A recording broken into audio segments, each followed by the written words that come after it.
Comment concilier l'impératif de sécurité et du respect des droits humains en lien donc avec des vidéos qui circuleraient ces derniers jours? Alors à ce niveau, il faut dire qu'en vue de concilier le respect des droits humains et la lutte contre le terrorisme, le gouvernement a élaboré un plan concerté de formation des forces combattantes sur la prise en compte des droits humains et du droit international humanitaire dans les opérations de sécurisation du territoire. Et la mise en œuvre de ce plan a permis de former en 2024 627 coordonnateurs et formateurs des volontaires pour la défense de la patrie et de sensibiliser plus de 32 000 VDP au respect des droits humains. Par ailleurs, un guide illustré sur la prise en compte des droits humains à l'usage des VDP a été élaboré et sera mis à leur disposition. Il a été également institué la judiciarisation des opérations de sécurisation du territoire à travers le déploiement aux côtés des forces engagées dans la lutte contre le terrorisme des unités prévôtales chargées de constater toute violation des droits humains. Il est institué au sein de chaque état-major tactique un conseiller juridique. Toujours en vue de concilier l'impératif du respect des droits humains, la formation initiale et contenue des forces de défense et de sécurité intègre les droits humains et le droit international humanitaire. Dans la même dynamique, le gouvernement a créé, le 24 août 2024, le cadre de concertation, de suivi et d'alerte précoce en cas d'allégation de violation et d'abus des droits humains. Enfin, le gouvernement a mis en place le groupe de travail interministériel de veille et d'alerte, de suivi de traitement des violations des droits humains rapportées dans le cadre de la lutte contre le terrorisme. À ce niveau, ce qu'il convient d'ajouter, c'est que, au moment même où nous sommes ici en train de sacrifier à cette obligation constitutionnelle de redevabilité pour le discours de la situation de la nation, il y a de grandes opérations qui sont en cours. Ce sont des opérations audacieuses, de grande envergure, dans des zones stratégiques. Et le rouleau compresseur de l'armée est en train d'écraser l'ennemi dans ces zones. La guerre de haute intensité est effective dans ces zones. Vous remarquerez une chose, chaque fois que l'armée marche sur l'ennemi, il y a beaucoup de manipulation. Donc c'est l'occasion d'attirer votre attention sur ces actions de manipulation qui, chaque fois que l'armée marche sur l'ennemi, ont pour seul objectif de décourager, de distraire et surtout de remettre en cause les acquis significatifs de cette marche pour la reconquête de l'intégrité du territoire.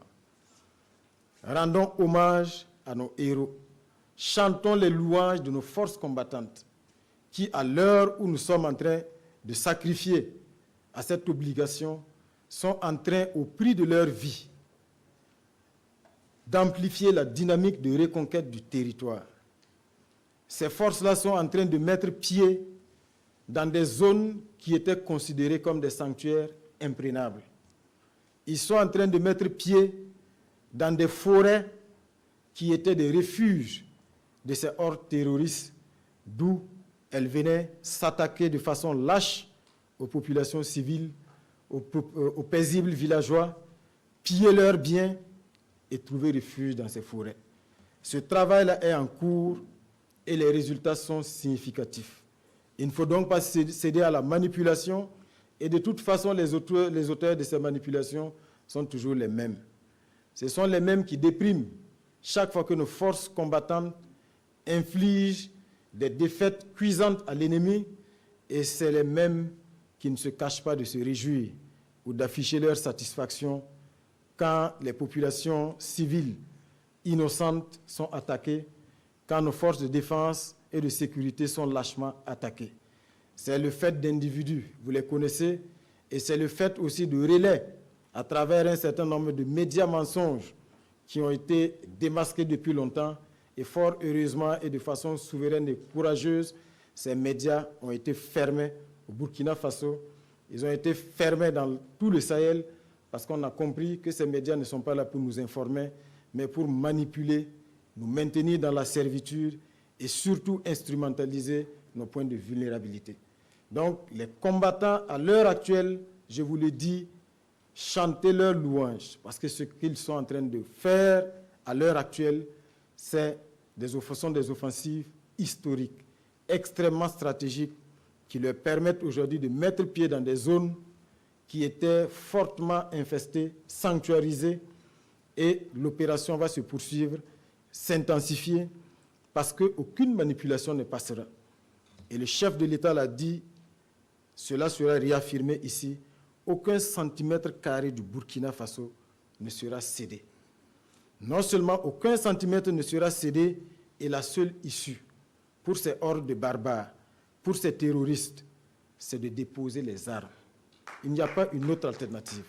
Donc aujourd'hui, vouloir se cacher derrière une quelconque manipulation pour penser affaiblir la dynamique, c'est sous-estimer le sursaut du peuple burkinabé derrière les combattants.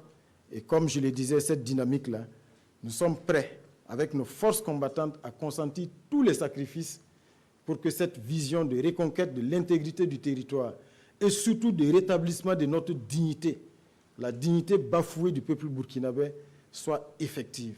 Et cela sera.